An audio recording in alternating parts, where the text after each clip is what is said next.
అందరికీ నమస్కారం. సాహిత్య టీవీకి స్వాగతం. మనం ఇప్పుడు పిల్లలమరిలో ఉన్నటువంటి శ్రీ రాజరాజేశ్వరి సమేత రామలింగేశ్వర స్వామి సన్నిధానంలో ఉన్నాము. ఇక్కడ అద్భుతంగా అమ్మవారు అయ్యవారు కొలువై ఉన్నారు. అలాగే వినాయక స్వామి కూడా కొలువై ఉన్నారు. అలాగే కృష్ణానది ముంపుకు గురైనప్పుడు ఈర్లదిన్న గ్రామంలోని ఆ యొక్క శిల్పాలకు సంబంధించి చుట్టూరా చాలా శిల్పాలు ఉన్నాయండి. ఇక్కడ ఆ కాలం నాటివి. ఇది మళ్ళీ 1981లో అలా పునర్నిర్మించడం జరిగింది. మరి ఈ ఆలయానికి సంబంధించిన విశేషాలను మీకు ఈ వీడియోలో చూపిస్తాను. స్కిప్ చేయకుండా మొత్తము చూడండి. అద్భుతమైన శిల్ప సంపద ఎలా ఉందో అదంతా మీకు ఈ వీడియోలో చూపిస్తాను. అలాగే రామలింగేశ్వర స్వామిని అలాగే రాజరాజేశ్వరి అమ్మవారిని కూడా చూపిస్తాను. మరి చదండి, అలాగే పట్టుకొని నాతో పాటు.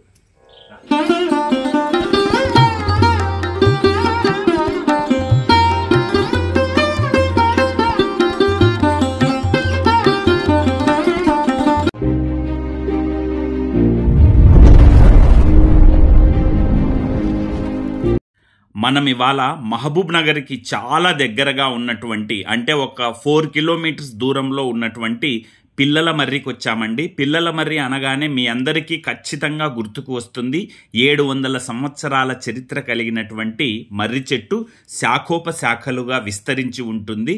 మనం అది చూడడం కోసమని ఇక్కడికి వచ్చాము. అలాగే ఈ లోపలికి వెళ్ళినట్లయితే ఆ యొక్క పిల్లలమర్రి మహావృక్షంతో పాటు ఒక పార్క్ ఉంటుంది. పార్కుతో పాటు శ్రీ రాజరాజేశ్వరి సమేత రామలింగేశ్వర స్వామి దేవాలయం కూడా ఉంటుందండి. గమనిస్తున్నారు కదా, అదిగో Pillalamarri mini zoo deer park అని ఉందండి. ఇవన్నీ మనం లోపలికి వెళ్ళి సందర్శించవచ్చు.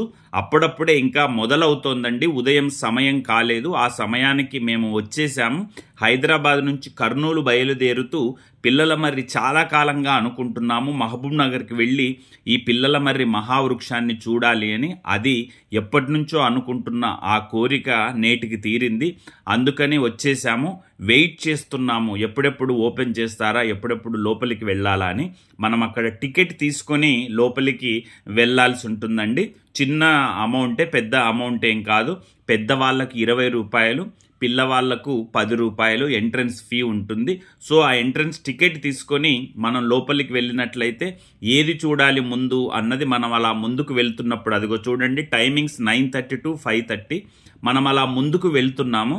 ఇందాక చెప్పాను కదా, ప్రవేశ రుసుము పెద్దవాళ్ళకి 20 రూపాయలు, పిల్లలకు 10 రూపాయలు అని. గమనిస్తున్నారు కదా, పెద్ద పెద్దటి చెట్లు. నిజంగా చాలా కొత్తగా అనిపించిందండి. అంటే కాంక్రీట్ జంగిల్లో మనము హైదరాబాద్ నగర వాతావరణంలో ఉన్నప్పుడు ఇలాంటి ప్రాంతాలకు వెళ్ళినప్పుడు కొంత విభిన్నంగా అనిపిస్తుంది. గమనిస్తున్నారు కదా, ఆ చెట్లు అటువైపు ఇటువైపు ఉండి ఏదో స్వాగత గీతం పలుకుతున్నట్టుగా ఉంది. మనం అలా ముందుకు వెళదామండి. మరి పిల్లలమర్రి చెట్టు ముందొస్తుందా, లేకపోతే దేవాలయం ముందొస్తుందా, లేకపోతే ఆ మినీ డీర్ పార్క్ ముందొస్తుందా తెలియదు. ఏది ముందొస్తే దాన్ని సందర్శించుకొని అటు పిమ్మట మరొక దానికి వెళదాము. అదిగో మా ఆవిడ వెళ్తోంది, పక్కనే పాండు అని డ్రైవరు. వాళ్ళు ముందు వెళ్తుంటే నేను వెనక వీడియో తీసుకుంటూ వెళ్తున్నాను. మీ అందరికీ తెలిసిందే కదా, మన సాహిత్య టీవీ కోసం మేము ప్రత్యేకంగా ఎప్పుడు ప్రయాణాలు పెట్టుకున్నా ఆ ప్రయాణంలో ఈ ప్రముఖ దేవాలయాలను అలాగే పర్యాటక ప్రదేశాలను కూడా వీడియో తీసి మన సాహిత్య టీవీలో పెట్టి ఎంతోమంది చూడలేకపోయిన వాళ్ళకందరికీ చూపించడం జరుగుతోంది. చాలామంది అంటూ ఉంటారు, మేము అంతంత దూరం వెళ్ళి చూడలేము, వృద్ధాప్యంలో ఉన్నాము, అయినప్పటికీ మీరు అన్నీ మాకు చూపిస్తున్నారు అని. మా అన్నయ్య మా వదినమ్మ అయితే ఎంతో సంతోషిస్తారు. వాళ్ళు ఎప్పుడూ అంటుంటారు, అవన్నీ ఈ వయోధికులమైనటువంటి మేము వెళ్ళి చూడలేము, నువ్వు వీడియోల ద్వారా అందిస్తున్నావు ప్రకాష్, చాలా ఆనందంగా ఉంటుంది, నువ్వెంతో అదృష్టవంతుడివి అని అంటూ ఉంటారు. నిజంగా నేను అదృష్టవంతుడిని అని చెప్పవచ్చు. ముందుగా మనకు శ్రీ రాజరాజేశ్వరి సమేత రామలింగేశ్వర స్వామి దేవాలయం వచ్చిందండి. ఇది పిల్లలమర్రిలోనే. మనం మర్రి చెట్టును సందర్శించడానికి లోపలికి వెళ్ళేటప్పుడు మార్గమధ్యంలో ఎడమ వైపు మనకు వస్తుంది. ఇది రాజరాజేశ్వర సమేత రామలింగేశ్వర స్వామి దేవాలయము. ఇది పునఃప్రతిష్ఠించిన దేవాలయం అని మీకు అప్పుడే కనిపిస్తోంది. ఇక్కడ మరొక ప్రాంతం నుంచి తరలించినటువంటి శిల్పాలు ఇవన్నీ శిథిలమైనవి అవన్నీ ఉన్నాయి. పక్కనే ఈ యొక్క ప్రదర్శనశాల మ్యూజియం కూడా ఉందండి. ఇంకా ఓపెన్ చేయలేదు. మేము మ్యూజియం నుంచి ఇటు లోపలికి వెళ్ళడం జరిగింది. మీకు ఈ ఆలయాన్ని దీనికి సంబంధించి వివరాలన్నీ చెబుతానండి. ఈ ఆలయము గర్భాలయాన్ని, అర్ధమండపాలను తెల్ల గ్రానైట్ రాయితో నిర్మించడం జరిగింది. మహామంటపాన్ని మాత్రం నల్లటి గ్రానైట్ రాయితో నిర్మించారు. మహబూబ్నగర్ జిల్లాలో కృష్ణానది ఒడ్డున ఉన్న ఈర్లదిన్నె అనే గ్రామంలో ఈ రాజరాజేశ్వర ఆలయము ఉండేదన్నమాట. ఇప్పుడు మనం ఈ ఆలయము రాజరాజేశ్వరి ఆలయం, అప్పుడు తర్వాత రామలింగేశ్వర స్వామిని కూడా ప్రతిష్ఠించినట్లున్నారు. ఇప్పుడు మనకు రాజరాజేశ్వరి అమ్మవారు అలాగే రామలింగేశ్వర స్వామి కూడా ఇద్దరూ దర్శనమిస్తారు. అమ్మవారు అయ్యవారు ఎదురుగా అభిముఖంగా ఎలాగూ నందీశ్వరుల వారు ఉంటారు కదా. అయితే ఇది మహబూబ్నగర్ జిల్లాలో కృష్ణానది ఒడ్డున ఉన్న ఈర్లదిన్న అనే గ్రామంలో ఈ రాజరాజేశ్వరి ఆలయం ఉండేది. అయితే కృష్ణానదిపై శ్రీశైలం దగ్గర డ్యాం నిర్మించడం వల్ల ఏర్పడిన జలాశయం ముంపునకు గురైన చారిత్రక ప్రాముఖ్యత ఉన్న ఈ ఆలయాన్ని పరిరక్షించే బాధ్యతని రాష్ట్ర పురావస్తు శాఖ తీసుకున్నది. వాళ్ళు 1981వ సంవత్సరంలో ఈర్లదిన్నెలోని ఆలయాన్ని ఊడదీసి, అంటే దాని తాలూకా అదంతా తీసి పిల్లలమర్రి పురావస్తు ప్రదర్శనశాల ప్రాంగణానికి తరలించడం జరిగింది. ఆ తర్వాత అధునాతనమైనటువంటి పునాదులపై 1983వ సంవత్సరంలో ఈ ఆలయాన్ని మళ్ళీ మునుపటిలాగే నిర్మించడం జరిగింది. చూస్తున్నారు కదండి, ఎదురుగా రామలింగేశ్వర స్వామి మనకు దర్శనమిస్తున్నారు. ఓం నమశివాయ, ఓం రామలింగేశ్వరాయ నమః. పక్కనే అమ్మవారు రాజేశ్వరి అమ్మవారు ఉన్నారు. రాజేశ్వరి సమేత రామలింగేశ్వర స్వామి ఆలయము. అయితే మేము వెళ్ళినప్పుడు ఆలయం ఇంకా క్లోజ్ ఉంది, అందుకని ఆ గ్రిల్లో నుంచి మీకు చూపించడం కోసం ఇక్కడ విఘ్న వినాయకుడు ఉన్నాడు, మీకు కనిపిస్తూ ఉన్నారు. ఎదురుగా రామలింగేశ్వర స్వామి, అదిగో ఈ పక్కనే అమ్మవారు రాజరాజేశ్వరి దేవి అమ్మవార్లు ఉన్నారు. ఇది ప్రధాన ఆలయము. నేను గ్రిల్లో నుంచే మీకు చూపిస్తున్నా, అప్పటికి ఇంకా పంతులు ఎవరు రాలేదు, అప్పుడప్పుడే ఓపెన్ చేశారు. ఆ మాటకొస్తే ఫస్ట్ ఆ టికెట్స్ కూడా, ప్రవేశ రుసుము కూడా మేమే తీసుకున్నామని చెప్పొచ్చు, నేను, మా ఆవిడ, మా డ్రైవరు.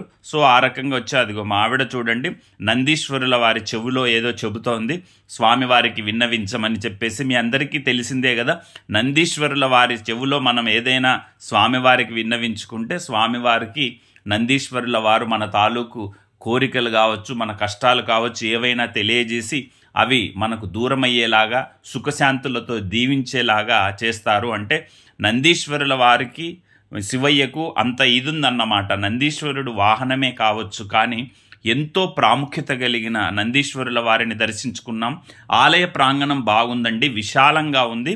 మీకు ఇందాక చెప్పాను కదా, ఈర్లదిన్నె ఆ గ్రామంలో నీటి ముంపుకు గురైన తర్వాత తీసుకొచ్చి ఇక్కడ పునఃప్రతిష్ఠించడం జరిగింది. ఈ ఆలయం అయితే విజయనగర వాస్తు శైలికి సంబంధించినట్టుగా ఉంటుందన్నమాట. అంటే విజయనగర వాస్తు శైలిలో నిర్మించడం జరిగింది. అయితే మామూలుగా అయితే ఈ ఆలయం వచ్చేసి క్రీస్తు శకము 16వ శతాబ్దానికి సంబంధించినట్టుగా మనకు తెలుస్తోంది.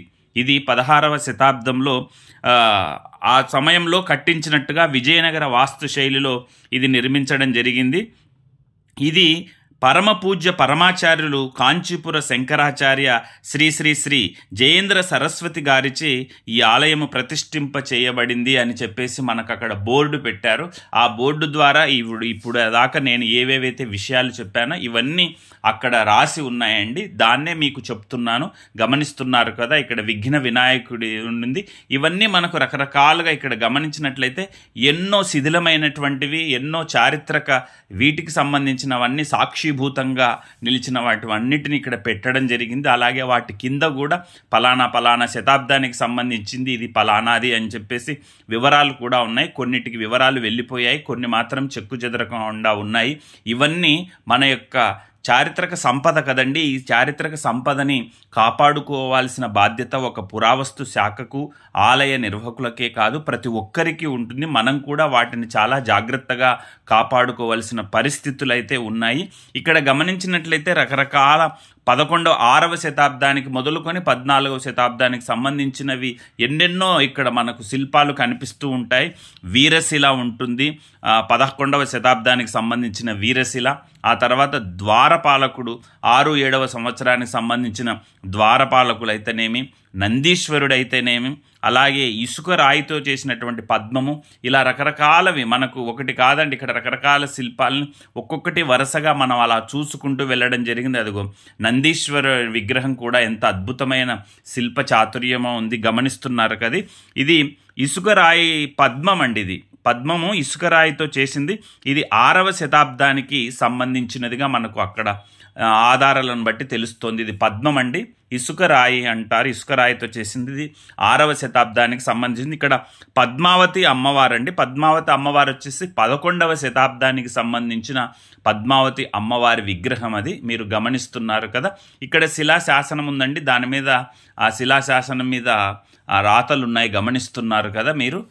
చక్కగా ప్రతిదీ ఇలా నీట్గా అన్నీ సెట్ చేశారండి. ఇక్కడ గమనిస్తే ఇది మీ అందరికీ తెలిసిందే, పూర్ణ కుంభం అంటారు కదా, ప్రముఖులని పూర్ణ కుంభంతో స్వాగతిస్తుంటారు, మీ అందరికీ తెలిసిందే, అది పూర్ణ కుంభం.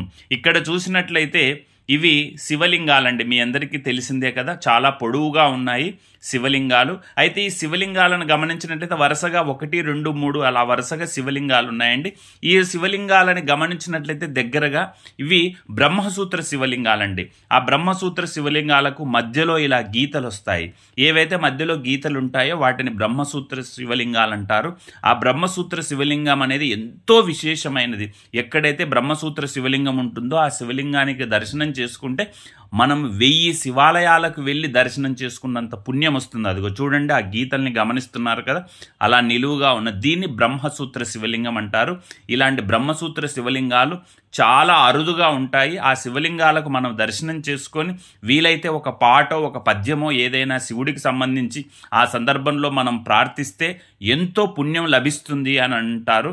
ఎన్నో అశ్వమేధ యాగాలు చేసినటువంటి ఫలితం, పుణ్య ఫలితం లభిస్తుందని అంటారు. అంత మహామహిమాన్వితమైనవి ఈ బ్రహ్మసూత్ర శివలింగాలు. మనకు ఆయా ప్రదేశాల్లో చాలా సందర్భాల్లో మనం వెళ్ళినప్పుడు మనకు దర్శనమిస్తూ ఉంటాయి. అలాంటివి ఎన్నో 6వ శతాబ్దము, 7వ శతాబ్దము, 11వ శతాబ్దం, 13వ శతాబ్దానికి సంబంధించి ఇక్కడ రకరకాల ఈ యొక్క శిల్పాలు ఉన్నాయి. అలాగే శిలా శాసనాలు కూడా ఉన్నాయండి. 13వ శతాబ్దానికి సంబంధించిన శిలా శాసనాలను కూడా నేను చూడడం జరిగింది.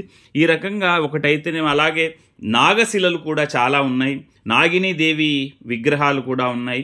పద్మం 14వ శతాబ్దానికి సంబంధించిన పద్మం, ఇందాక ఇసుక రాయితో 6వ శతాబ్దాన్ని ఎలా చూసాం, అలాగే 14వ శతాబ్దానికి సంబంధించిన పద్మం కూడా ఒకటి మనం ఇక్కడ గమనించవచ్చు.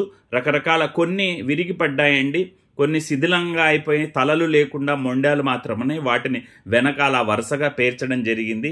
వాటన్నిటిని కూడా మళ్ళీ ఈ రకంగా పెట్టాలంటే చాలా స్థలం ఆక్రమిస్తుంది కదా. కొన్ని మాత్రము పక్కనే మ్యూజియం ఉందండి, ప్రదర్శనశాల పురావస్తు శాఖ వారిది, అక్కడ ఉంది, పక్కన బ్రహ్మాండంగా ఉంది. ఇది చూడండి, వెనక వైపు ఆలయ నిర్మాణం, ఆలయం కూడా చాలా బాగా పునఃప్రతిష్ఠించడం అని అంటే కూడా ఇది అధునాతనంగా ఇది చేసి పునఃప్రతిష్ఠించడం జరిగింది. ఈ ఆలయం చుట్టూరా అదిగో మనకి ఇలాంటి శిల్పాలు ఆయా ప్రాంతాలకు సంబంధించి దాని మీద ప్రతిదీ పలానా శతాబ్దానికి పలానా శతాబ్దానికి అని అన్నీ క్లీన్గా రాశారు. కొన్ని అయితే శిథిలమైపోయాయి, కొన్ని కనిపించడం లేదు, కానీ కొన్ని మనకు నీట్గా తెలుస్తూ ఉన్నాయండి, మీరు గమనిస్తున్నారు కదా. పిల్లల మరి ఎక్కడ ఉంది అని చాలామందికి డౌట్ రావచ్చు. ఇది మహబూబ్ నగర్ జిల్లాలో, మహబూబ్ నగర్కి కేవలం 3-4 కిలోమీటర్లు. మహబూబ్ నగర్కి వెళ్ళామంటే మనం పిల్లల మరికి వెళ్ళినట్టే అనిపిస్తుంది. అయితే హైదరాబాద్ నుంచి పిల్లల మరి సుమారుగా 105 కిలోమీటర్లు ఉంటుందండి. మనం హైదరాబాద్ నుంచి మస్టన్చుడ్గా మహబూబ్ నగర్కి అయితే వెళ్ళాలి. మహబూబ్ నగర్ నుంచి ఒక 3-4 కిలోమీటర్ల దూరంలో ఈ పిల్లల మర్రి ఉంటుంది. పిల్లల మర్రిలో మనం ఈ ఆలయము మనకు ముందు ఏది ఎదురైందో దానికి వెళ్దామని అనుకున్నాం కదా. ఫస్ట్ శ్రీ రాజరాజేశ్వరి సమేత రామలింగేశ్వర స్వామి దేవాలయం కనిపించింది. బహుశా మన సాహిత్య టీవీలో అన్ని దేవాలయాలకు సంబంధించిన వీడియోలే ఉంటాయి కాబట్టి ఫస్ట్ శివయ్య అమ్మవార్లు మనకు కనిపించారు. నేను వెంటనే ఎడమ వైపుకి వెళ్ళి ఈ ఆలయాన్ని సందర్శించుకొని తర్వాత ముందుకు వెళదామని అనుకున్నాను. అలాగే ఇక్కడ చూడండి, ఏనుగు బొమ్మ కూడా ఉంది. ఇక్కడ చాలా కొన్ని మనకు శివయ్యకి సంబంధించిన పానవట్టాలండి, గమనిస్తున్నారు కదా. శివుడికి సంబంధించిన పానవట్టాలు 1, 2 ఉన్నాయి. అలాగే ఎన్నో శిలాశాసనాలు ఉన్నాయి, గమనిస్తున్నారు కదా. ఇవన్నీ ఎంత చక్కగా తీర్చిదిద్ది పెట్టారండి, అది గమనిస్తున్నారా. ఇదొక శివుడికి సంబంధించిన పానవట్టం, మధ్యలో శివలింగం అనేది పెడతారు, పక్కన అదో ఇది అది 2 అవే అన్నమాట. ఆ రకంగా మనం గమనించినట్లయితే ఎన్నో రాతి స్తంభాలు ఉన్నాయి. అలాగే జంట నాగులకు సంబంధించినవి కూడా మనకు చూడొచ్చు. అక్కడ జంట నాగులకు సంబంధించిన శిల్పాలు ఆ రోజుల్లో, కానీ వీటన్నిటిని చాలా భద్రపరచడం అనేది ఏదేమైనా ఈ పురావస్తు శాఖ వారు చాలా గొప్ప పని చేశారనొచ్చు. ఎందుకంటే ఇవన్నీ చారిత్రక సంపదనండి. అదో ఇక్కడ సప్తమాతృకలు ఉన్నారు, గమనిస్తున్నారు కదా. సప్తమాతృకల విగ్రహం కూడా వరుసగా పేర్చారు. ఇది ఇలా ఈ రకంగా ప్రతి విగ్రహాన్ని చాలా వరకు ఇక్కడ తెచ్చి ఈ ఆలయము గర్భాలయం, ఈ ఆలయం చుట్టూరా ఇవన్నీ పెట్టడం జరిగింది. మనం ఒక్కొక్కటిని నిశ్చితంగా పరిశీలిస్తే ఆ కాలం యొక్క శిల్పకారుల యొక్క శిల్పకళా నైపుణ్యము, వాళ్ళ తాలూకు అది మనకు స్పష్టంగా కనిపిస్తుంది. అదిగో కీర్తి ముఖం అంటారండి. ఇది 7వ శతాబ్దానికి సంబంధించింది. దీన్ని కీర్తి ముఖం అని అంటారు. చూస్తున్నారు కదా. అలాగే మనకు ఇంకొక చోట రాణి రుద్రమదేవి స్టాచ్యూ లాంటిది శిల్పం లాగా ఒకటి కనిపించింది. అదిగో చూస్తున్నట్టయితే అది గుర్రం మీద, మరి నాకు సంబంధించి ఒక మహిళ లాగానే అనిపించింది. రాణి రుద్రమదేవిదేమో అని అనుకున్నాను. దాని మీద కింద వివరాలు నాకేమీ కనిపించలేదు. ఆ రకంగా చూసినట్లయితే ఇవన్నీ ఈ యొక్క శ్రీ రాజరాజేశ్వరి సమేత రామలింగేశ్వర స్వామి దేవాలయంలో స్వామివారిని అమ్మవారిని దర్శించుకున్నాము, వాళ్ళ ఆశీస్సులు అందుకున్నాము. మీకు కూడా ఇవన్నీ చూపించాలన్న ఉద్దేశంతో ఎంతో ఓపికతో నిదానంగా ప్రతి శిల్పాన్ని చెక్కు చెదరకుండా మెల్లగా ఒక్కొక్కటి మీకు చూపిస్తున్నాను. ఎందుకంటే ఇలాంటి చారిత్రకపరమైనటువంటి శిల్పాలు మనకు ఎక్కడంటే ఎక్కడ దొరకవండి. చాలా అరుదుగానే ఉంటాయి. మనం ఎక్కడైనా ఈ యొక్క ప్రదర్శనశాల మ్యూజియానికి వెళ్ళినప్పుడు మాత్రమే కనిపిస్తాయి. అలాంటిది మనకి ఈ ఆలయానికి వచ్చినప్పుడు ఈ ఆలయం లోపలే ఇవన్నీ ఇలా వరుసగా పెట్టడం, వాటిని ఒక్కొక్కటి చదువుకుంటూ వెళ్తూ ఉంటే ఆ యొక్క శిల్పకళ చాతుర్యం కావచ్చు, ఆ చారిత్రక సంపద కావచ్చు, మనకెంతో గర్వకారణంగా అనిపిస్తుంది కదా. అలాంటిది అన్నమాట ఇదంతా. మీకు ఇవన్నీ చూపించాలన్న ఉద్దేశంతో నేను ఈ వీడియోని తీయడం జరిగిందండి. ఇది చూసిన తర్వాత అదిగో ఇప్పటికే దాదాపు లెంగ్త్ అయింది వీడియో, 15 నిమిషాల దాకా వచ్చింది. అదిగో పునర్నిర్మించబడిన శ్రీ రాజరాజేశ్వర ఆలయం. బహుశా అప్పుడు రాజరాజేశ్వరి అమ్మవారి ఆలయమే ఉండి తర్వాత రామలింగేశ్వర స్వామివారిని కూడా పునః ప్రతిష్ఠించినప్పుడు అమ్మవారిని అయ్యవారిని ఇద్దరిని ప్రతిష్ఠించడం జరిగి ఉంటుందని నేను అనుకుంటున్నాను. ఇది 1983లో జరిగింది అని ఇందాక మనం అనుకున్నాం కదా. విజయనగర వాస్తుశైలిలో నిర్మించడం అయింది. మీకు రాజరాజేశ్వరి అమ్మవారు అలాగే రామలింగేశ్వర స్వామి వారి యొక్క ఆశీస్సులు లభించాలని మనస్ఫూర్తిగా కోరుకుంటున్నాను. వీడియో లెంగ్త్ అయింది కాబట్టి ఇక్కడితో ఇది ముగిస్తున్నాను. తర్వాత వీడియోలో మనకు 700 సంవత్సరాల చరిత్ర కలిగినటువంటి మహావృక్షం పిల్లల మర్రిని చూద్దాం. నిజంగా అది చూస్తే అబ్బురపోయామండి. అది వచ్చే వీడియోలో మీకు చూపిస్తాను. మీ అందరికీ మంచి జరగాలని కోరుకుంటున్నాను. Please watch, like, share and subscribe Sahitya TV.